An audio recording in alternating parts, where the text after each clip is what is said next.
Здравствуйте, дорогие ребята! С вами снова я, Николай, и моя незаменимая помощница Лисичка. Шум брата до вечки викс ялгат. На прошлом уроке мы с вами вели познавательную беседу о хлебе.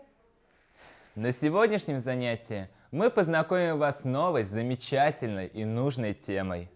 Ох, как же интересно! Друзья, послушайте стихотворение и угадайте, о чем пойдет речь на сегодняшнем занятии. Я видел разные края, но сердцу здесь тепло, когда смотрю я на поля, что снегом замело, когда весеннюю порой с холмов бегут ручьи, когда над мокшей сырой заплачут соловьи. Как вы уже догадались, сегодня мы будем говорить о разнообразных водоемах нашей любимой республики, а также их обитателях. Итак, друзья, тема нашего сегодняшнего занятия – Лейсе де Элькисе в реке и озере. Ребята, большие моря, широкие реки, горные озера, лесные пруды – чудесные украшения природы. Человек всегда стремится туда, чтобы отдохнуть от городской суеты, подышать свежим воздухом, оздоровиться.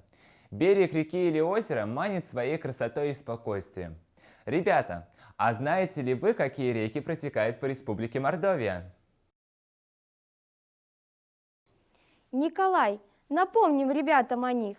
Самые крупные реки Мордовии – это Сура и Мокша. Они принимают в себя ряд крупных притоков – Иссу, Сивинь, Сатис, Алатырь, Инсар и много других. Но они в конечном итоге несут свои воды в величавую Волгу. Озер на мордовской земле немного. Это Имерка, Шелубей, Пиявское озеро, Мордовское озеро. А самое большое озеро в республике – это Инерка. В переводе с терсианского языка Инерка означает «великое озеро». Эти живописные места являются прекрасным местом для обитания видов редких животных и произрастания отдельных представителей флоры.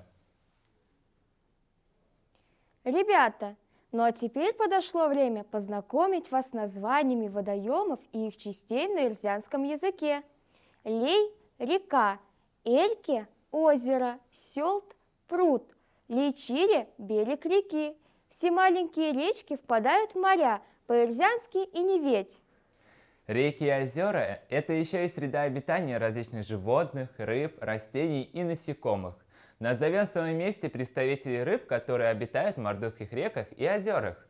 Гуйкал – вьюн, курда – карась, карп, ментюк – налим, нучко – щука, тутко – линь, сиякал сений – сом, ушкал – окунь. Одним словом их можно назвать калт – рыбы. Друзья, кроме рыб, вблизи рек обитают водоплавающие птицы. Назовем их по-эрзянски. Яксерго – утка, транзий – чайка, сенксь – цапля, турпушка – выпь.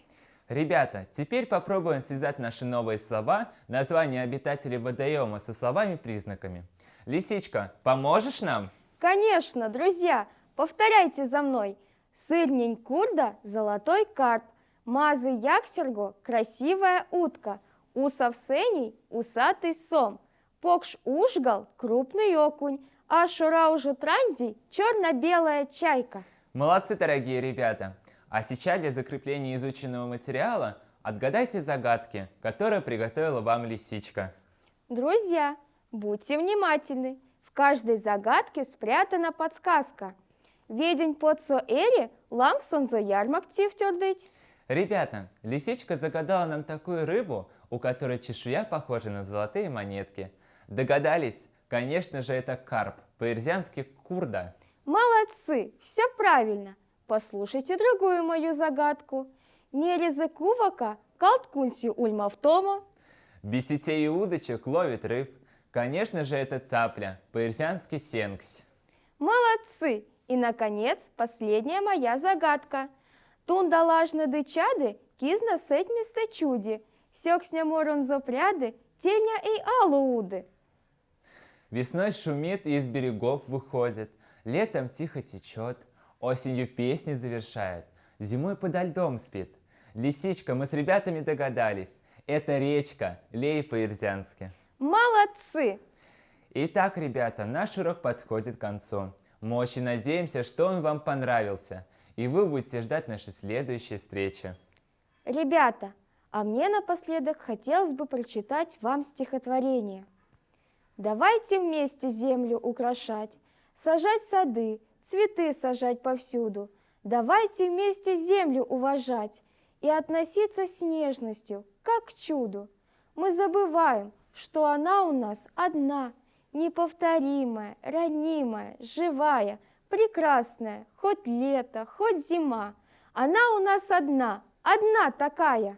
Не мазано квичкивик селгат, ванстаду перпеликсенс. До встречи, дорогие друзья! Берегите природу! Хто не мазині у Марічу, хто